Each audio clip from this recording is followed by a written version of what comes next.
WhatsApp everyone, welcome back to the channel. तो business studies के मैंने आपको 2 चैप्टर्स पूरे करा दिए हैं, कंज्यूमर प्रोटेक्शन और उसके साथ साथ हमने पूरा कर लिया है कंट्रोलिंग। अब हम लोग डिस्कस करते हैं थोड़ा सा अकाउंटेंसी के बारे में। रिटायरमेंट डेथ हमारा हो चुका है। आज मैं स्टार्ट कर रहा हूँ डिसोल्यूशन के साथ। तो आपका रिटायरमेंट मैंने कराया था, डेथ मैंने कराया था, मैं उसका प्लेलिस्ट भी बना दूंगा सो दैट आपको प्रॉब्लम ना आए। लेट्स स्टार्ट विद डिसोल्यूशन और देखते हैं डिसोल्यूशन में क्या क्या चीजें कैसे कैसे होती हैं, कि किस तरीके से कौन कौन से अकाउंट्स बनाने हैं, कितना कितना काम करना है, कौन कौन से अकाउंट्स बनेंगे, किस तरीके से चीजें होंगी, वो सब आज के इस वीडियो में कवर करेंगे। आज का video will be dedicated to basics of dissolution. आइए जल्दी से let's begin.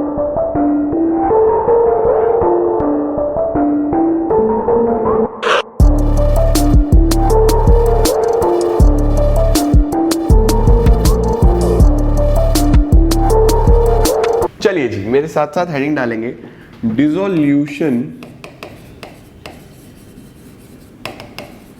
Of a partnership firm.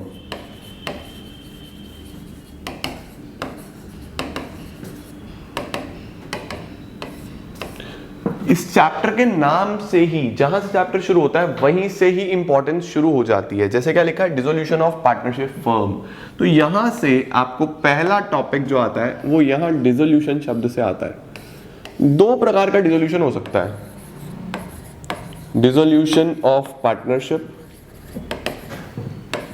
And dissolution of partnership firm.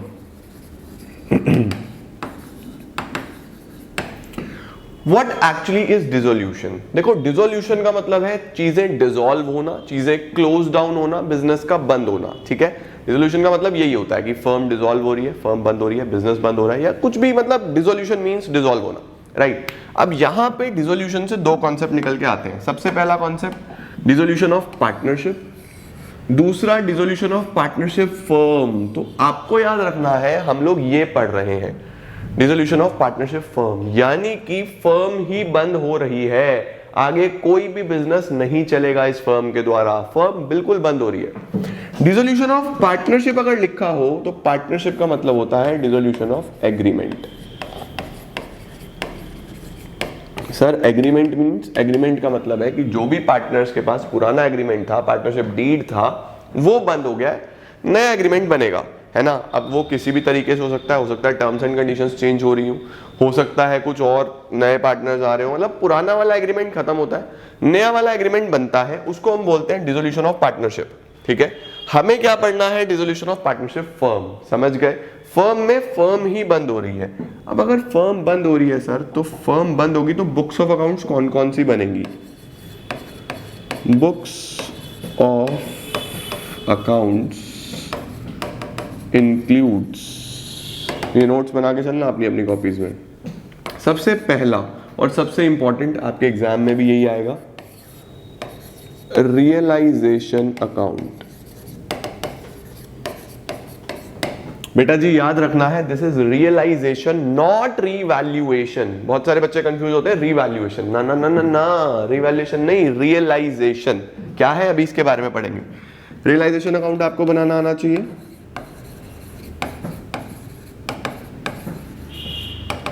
Partners का कैपिटल अकाउंट या फिर पार्टनर्स का करंट अकाउंट या फिर दोनों अकाउंट, है ना।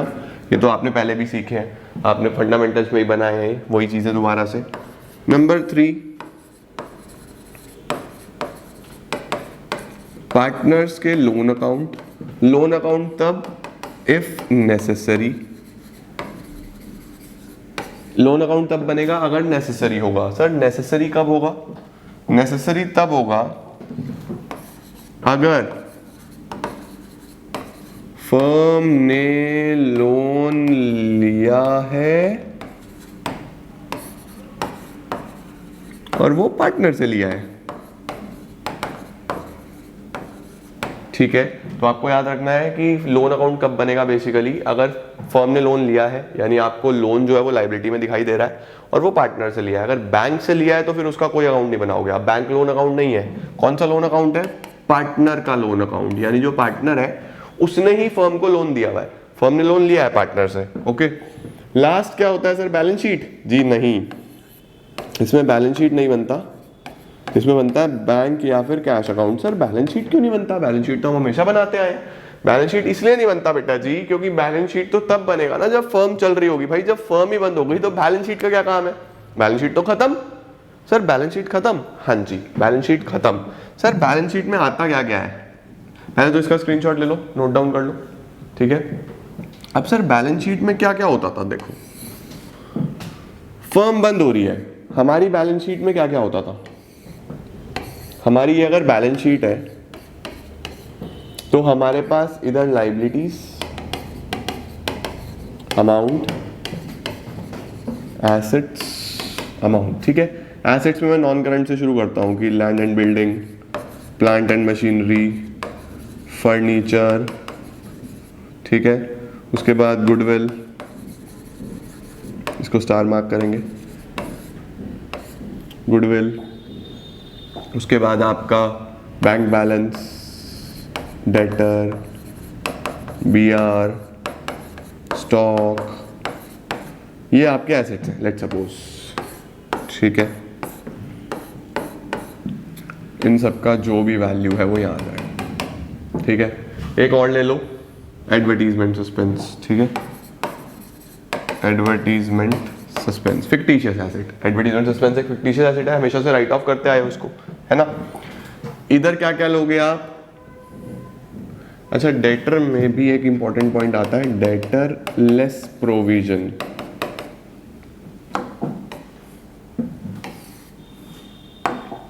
Land building, plant machinery, furniture, goodwill, bank balance, debtor less provision, BR, stock, advertisement suspense, total, ठीक है जी। अब मुझे लाइबिलिटीज में क्या क्या लिखना है? लाइबिलिटीज में शुरू करता हूं मैं किसके साथ? Let's suppose bank loan,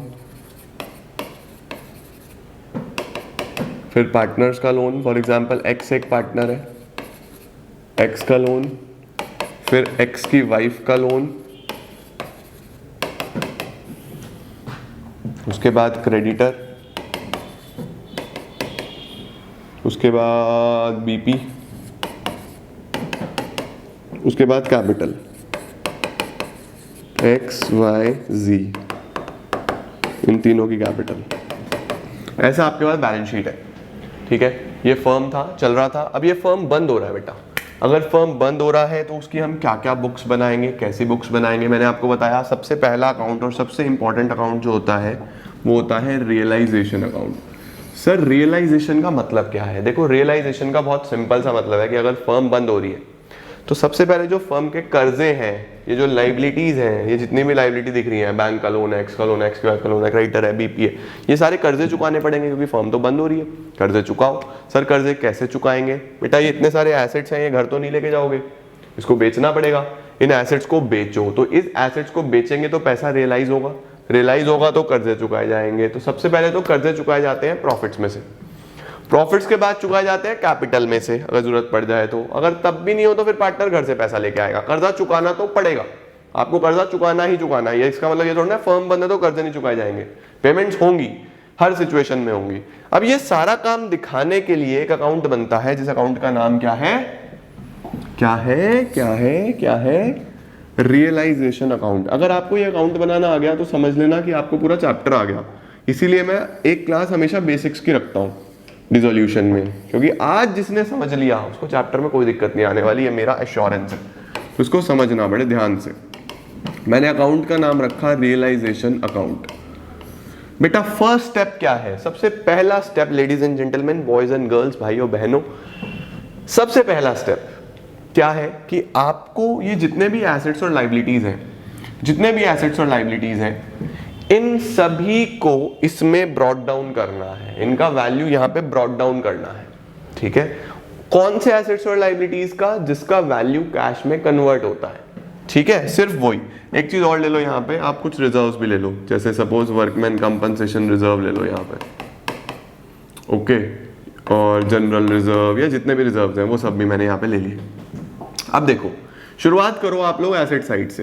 assets में लैंड एंड बिल्डिंग बिक सकता है, हाँ जी बिक सकता है। प्लांट मशीनरी बिक सकता है, हाँ जी। फर्नीचर, हाँ जी। गुडविल वेरी इंपॉर्टेंट, गुडविल अभी तक जिस भी चैप्टर में आ रही थी आप उस गुडविल को राइट ऑफ करते थे कैपिटल अकाउंट में। यहां पे गुडविल को क्या मानना है, treated as a normal asset. Goodwill को किसी भी नॉर्मल एसेट की तरह ट्रीट करेंगे, गुडविल का कोई भी स्पेसिफिक ट्रीटमेंट नहीं है। फर्म बंद हो रही है, मैं लैंड बिल्डिंग बेचूंगा, प्लांट मशीनरी बेचूंगा, फर्नीचर बेचूंगा, गुडविल भी बेचूंगा, समझ रहे हो। यहां पे गुडविल का कोई एक्स्ट्रा ट्रीटमेंट आपको नहीं करना, जैसे कोई और एसेट वैसे ही goodwill. Okay, bank balance, bank balance बिकेगा तो नहीं, तो बैंक बैलेंस कहां जाएगा, ये जो बैंक का बैलेंस है ये ट्रांसफर होगा, ट्रांसफर टू बैंक अकाउंट, ये एक बैंक अकाउंट में ट्रांसफर्ड होगा। सही है सर। अगर नेगेटिव बैंक बैलेंस हुआ, यानी कि अगर बैंक ओवरड्राफ्ट हुआ, ये सब नोट्स लिखते रहे ना इसके साथ साथ ही, bank overdraft will be treated as a liability। Overdraft का बैलेंस बैंक अकाउंट में नहीं जाएगा, ओवरड्राफ्ट को आप एक लाइबिलिटी की तरह ट्रीट करोगे, यानी उसका पेमेंट करोगे। ठीक है, ये याद रखना, भी करते करते आ जाएगा। डेटर का बैलेंस आ जाएगा, provision, very important, provision, provision के लिए भी नोट लिखो। Provision is also treated as a liability. Provision को भी एक लाइबिलिटी की तरह ट्रीट करना है, इसका कोई पेमेंट नहीं होता, लेकिन प्रोविजन फर्म के लिए तो एक लाइबिलिटी है ना। ठीक है, बीआर, बीआर से पैसा मिलेगा, एक नॉर्मल एसेट है। स्टॉक से पैसा मिलेगा, एक नॉर्मल एसेट है। एडवर्टीजमेंट सस्पेंस एक वो एसेट है जिससे हमें कोई पैसा रियलाइज नहीं होता, तो इसको क्या करना है, इसको एज ऑलवेज राइट ऑफ करना है। राइट ऑफ करने का मतलब पार्टनर्स कैपिटल के डेबिट साइड में बांट देंगे हम इसको। तो एसेट्स में जितनी भी मैक्सिमम पॉसिबिलिटीज हो सकती है मैंने आपको सारी दिखा दी। देखो, land building, plant machinery, furniture, goodwill को एक नॉर्मल एसेट की तरह ट्रीट करना, जैसे आप इन सबको ट्रीट करोगे। बैंक का बैलेंस बैंक अकाउंट में जाएगा, ओवरड्राफ्ट होगा तो लाइबिलिटी की तरह ट्रीट होगा। डेटर नॉर्मल एसेट है, उससे पैसा मिलेगा। प्रोविजन को लाइबिलिटी मानना है, बीआर आपका एक नॉर्मल एसेट है, स्टॉक एक नॉर्मल एसेट है, एडवर्टाइजमेंट सस्पेंस राइट ऑफ होगा। ठीक है, अब आपको क्या करना है, देखो एसेट्स इधर है ना, इसको इधर ब्रॉट डाउन कर लेंगे। सबसे पहले मैं यहाँ पे क्या लिखूंगा, टू एसेट्स ब्रॉट डाउन। जितने भी एसेट्स हैं सारे के सारे ब्रॉट डाउन कर लेना सर, जैसे कि land building, plant machinery, furniture, goodwill, land building, plant machinery, furniture. Important point क्या याद रखना है, गुडविल, गुडविल भी एक नॉर्मल एसेट की तरह मैं इधर लेके आ रहा हूं। ठीक है, गुडविल के बाद बैंक तो नहीं आएगा क्योंकि बैंक बैंक अकाउंट में जाएगा। डेटर का ये वाला वैल्यू आएगा, बाहर वाला नहीं, ये वाला डेटर का ग्रॉस वैल्यू।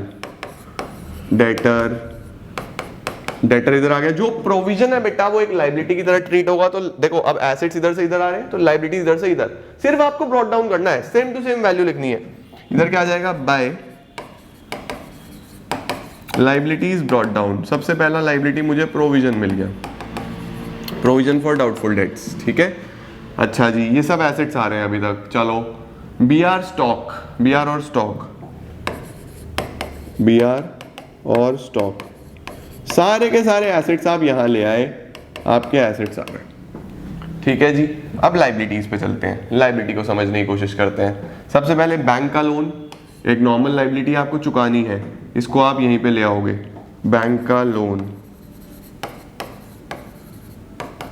इधर आ गया जी। ठीक है, उसके अलावा ये है, देखो इंपॉर्टेंट, एक्स एक पार्टनर है और ये एक पार्टनर का लोन है। देखो मैंने यहाँ पे क्या लिखा था कि लोन अकाउंट तब बनेगा अगर जरूरी हो। जरूरी कब हो, अगर फर्म ने लिया हो, लाइबिलिटी में तो ऑब्वियसली फर्म ने लिया और पार्टनर से लिया है ना।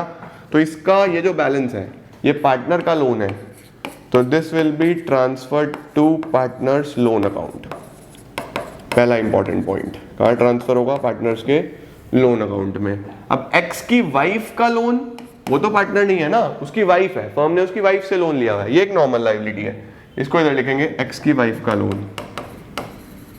ये बहुत कंफ्यूजन क्रिएट करता है। पार्टनर का अगर लोन है तो उसका अकाउंट बनेगा, उसकी वाइफ का लोन है, चाहे कोई भी हो, वाइफ हो, डॉटर हो, कुछ भी हो यार, पार्टनर तो नहीं है ना, तो बस वो नॉर्मल लाइबिलिटी है। ठीक है, अच्छा सर, उसके बाद क्रेडिटर एक नॉर्मल लाइबिलिटी, बीपी एक नॉर्मल लाइबिलिटी जिसका पैसा देना है, creditor bills payable. Okay sir, उसके बाद रिजर्व्स, रिजर्व्स को क्या करना है, रिजर्व्स को डिस्ट्रीब्यूट करना है। एज ऑलवेज रिजर्व्स बढ़ते हैं, बढ़ते चले जाएंगे। जो WCR वगैरह के स्पेशल केसेस हैं वो मैं भी आगे बताऊंगा, फिलहाल नहीं, फिलहाल बेसिक्स बना लो। कैपिटल कैपिटल अकाउंट में जाएगा। कैपिटल कहाँ जाएगा? कैपिटल अकाउंट में। तो हमने सबसे पहले क्या करा है, जितनी भी लाइबिलिटीज हैं वो ब्रॉट डाउन कर ली, जितने भी एसेट्स हैं वो ब्रॉट डाउन कर लिए। एसेट उधर से इधर, लाइबिलिटी इधर से इधर, ठीक हो गया पहला स्टेप। अब सर क्या करना है? अब मुझे क्या करना है, मुझे सबसे पहले इन एसेट्स को बेचना शुरू करना है। यहां तक आपका पहला स्टेप हो गया ना। अब एसेट्स को बेचना है, याद रखना। एसेट्स को सर अगर बेचना है तो पैसा मिलेगा, एसेट्स बिकेगा तो पैसा आएगा। पैसा आता है तो इधर रिकॉर्ड होता है हमेशा क्रेडिट साइड में, पता है ना आपको। तो यहाँ पे जब एसेट्स बिकेंगे तो यहाँ पे लिखूंगा मैं बाय बैंक। अगर एसेट्स बिके हैं, बस कुछ नहीं लिखा, सिंपली लिखा है कि land and building is sold for इतना, plant and machinery is sold for इतना। फॉर एग्जाम्पल ये लैंड एंड बिल्डिंग यहाँ पे 50,000 रुपीज का था और ये लिखा है कि ये लैंड एंड बिल्डिंग 30 में बिका, तो आपको टेंशन नहीं लेनी कि उस 20 का क्या होगा, आपको कुछ नहीं सोचना। आप सिंपली यहाँ पे लिखोगे बाय बैंक, क्या बिका मेरा लैंड एंड बिल्डिंग कितने का? 30,000 रुपीज का। सिंपली आप यहाँ लिख दोगे 30,000। कितने का बिक रहा है वो लिखना है। प्रॉफिट हो रहा है, लॉस हो रहा है, वो अकाउंट खुद निकाल के देगा। सर कैसे निकाल के देगा? देखो सपोज करो कि इसमें सिर्फ ये दो ही चीजें होती, तो 50 इधर आ गया, 30 इधर आ गया, बैलेंस अपने आप इधर आएगा या नहीं आएगा? कोई भी बैलेंस इधर आता है वो लॉस होता है, पता है ना। ट्रेडिंग बना के आए हो, प्रॉफिट एंड लॉस बना के आए हो, रीवैल्यूएशन बना के आए हो, बैलेंस इधर आता है तो प्रॉफिट, इधर आता है तो लॉस। फॉर एग्जाम्पल अब ये 50 की जगह 80 का बिकता तो यहाँ 80 लिखता ना, यहाँ पे 30 का बैलेंस आ रहा होता, इधर तो मैं प्रॉफिट दिखाता उसको, समझ गए? खुद निकलता जाएगा। बस सेल कितने का हो रहा है आपको यहाँ लिख देना है। सिमिलरली ऐसे ही प्लांट एंड मशीनरी बिक जाएगा, सिमिलरली ऐसे ही फर्नीचर बिक जाएगा, सिमिलरली ऐसे ही गुडविल बिक जाएगा। ये सब ऐसे सेल होते चले जाएंगे, सही है। फॉर एग्जाम्पल क्वेश्चन ने डेटर्स के बारे में कुछ भी नहीं बोला। सपोज क्वेश्चन डेटर के बारे में चुप है, क्वेश्चन ने कुछ भी नहीं बोला, तो उस सिनेरियो में आप मानोगे कि वो जीरो में गया है, उसका कुछ नहीं मिला। जीरो में गया तो यहाँ पे जीरो तो लिखूंगा नहीं, बस मैं उसको दिखाऊंगा ही नहीं। तो यहाँ पे एक नोट लिखेंगे, if question is silent regarding any asset, अगर किसी एसेट के बारे में क्वेश्चन साइलेंट है, consider its value as zero. उसकी वैल्यू को क्या कंसिडर करना है? जीरो कंसिडर करना है, यानी उसका वैल्यू हम जीरो मान के चलेंगे। ओके, अच्छा ऐसे ही BR स्टॉक इधर हो जाएगा, ठीक है। अब क्या जरूरी है कि बाहर ही बेचेंगे? हो सकता है किसी पार्टनर को फर्नीचर की जरूरत हो, वो बोले कि ये फर्नीचर मैं लेके जाना चाहता हूँ, फर्म तो बंद ही हो रही है ना, तो मैं फर्नीचर ले जाता हूं। तो अगर कोई पार्टनर ले गया तो आप पार्टनर का नाम लिख दोगे, bye partners capital account. It means कि हम वो पैसा पार्टनर से ले लेंगे, सिंपल, ठीक है ना। तो अगर फर्म बेच रही है बाहर किसी को तो आपको पैसा मिलेगा सिंपली यहाँ पे बैंक में। पार्टनर लेगा तो पार्टनर का नाम लिख दो, बस ये दो चीजें पता होनी चाहिए। एसेट बिका, पार्टनर ले गया तो पार्टनर का नाम, कुछ नहीं लिखा तो फर्म। बेसिक्स बनाते चलो, क्वेश्चन कराऊंगा सारे क्लियर हो जाएगा। अब सर पैसा आ गया, अब इस पैसे का क्या करना है? इस पैसे से ये लायबिलिटीज पे करनी है। सर प्रोविजन का पेमेंट होगा? नहीं, कुछ नहीं होगा इसका। यहां से पेमेंट होगा, जो फर्म पे कर रही है वो बैंक के नाम से लिख दो। जैसे कि सबसे पहले पेमेंट करा फर्म ने बैंक लोन का, पहले तो लोन ही चुका दिया। तो देखो जितने भी ये एसेट्स इधर ब्रॉट डाउन करे थे, इनका पैसा इधर मिलेगा। ये जो लायबिलिटीज ब्रॉट डाउन करी है, इनका पेमेंट इधर होगा, है ना। खर्चे सारे इधर से होते हैं, सारे खर्चे डेबिट से होते हैं। तो बैंक का लोन आ गया, उसके बाद एक्स की वाइफ का लोन आ गया, उसके बाद क्रेडिटर जितने का बोलेगा। अब फॉर एग्जाम्पल क्वेश्चन ने बीपी के बारे में कुछ नहीं बोला, बिल्स पेबल के बारे में कुछ नहीं बोला, फर्म बंद हो रही है, ठीक है। यानी अब यहां पे एक नोट लिखो,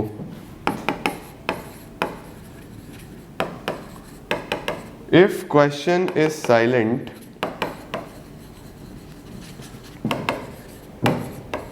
regarding payment of a liability. Question silent है regarding payment of a liability. जैसे क्वेश्चन ने बीपी के बारे में कुछ नहीं बताया, ठीक है। इसका क्या करना है? पे it at the same value. याद रखना यहां पे अगर एसेट के बारे में कुछ नहीं बोला तो उसको जीरो मानना है, लायबिलिटी के बारे में कुछ नहीं बोला तो जितने का बीपी है उतने का आप पे करके आओगे यहाँ पे। यानी अगर 20,000 का बीपी है तो यहाँ पे आप 20,000 पे करोगे, क्वेश्चन बोले या ना बोले, ठीक है। ये बात याद रखना। अच्छा सर, इसके बाद ये सब लाइबिलिटीज पे कर दी, 2 स्टेप खत्म। अब तीसरा स्टेप क्या होता है? वेरी सिंपल, अगर कोई रियलाइजेशन के एक्सपेंसेस हुए, ये सब इतना काम करा, तो अगर कोई भी एक्सपेंस होगा वो यहाँ पे आ जाएंगे किस नाम से? बैंक के नाम से, to bank. Okay, to bank, ये रियलाइजेशन के एक्सपेंसेस आ गए आपके। उसके बाद सर लास्ट स्टेप कुछ भी नहीं है, बस अब आपको इस अकाउंट को कंपेयर करना है, इधर का टोटल करना है, इधर का टोटल करना है। अगर बैलेंस इधर आया तो वो क्या हो जाएगा? प्रॉफिट। और अगर बैलेंस इधर आया तो वो क्या हो जाएगा? लॉस। किस में बटेगा सर? तीनों पार्टनर्स में या 2 पार्टनर्स में। उनकी कौन सी रेशो में? इसमें एक ही रेशो होती है, old ratio.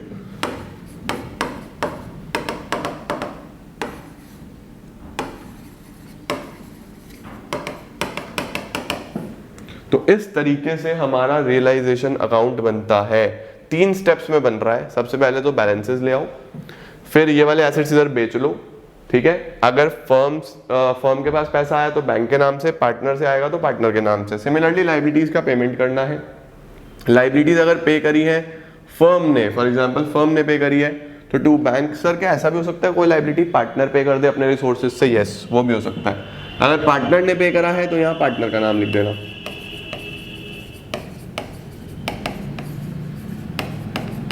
For example question में ऐसा लिखा आ गया कि creditors are paid by X ने पे करे, तो अब फर्म एक्स को पैसा देगी, तो यहाँ पे एक्स का नाम लिख देंगे हम।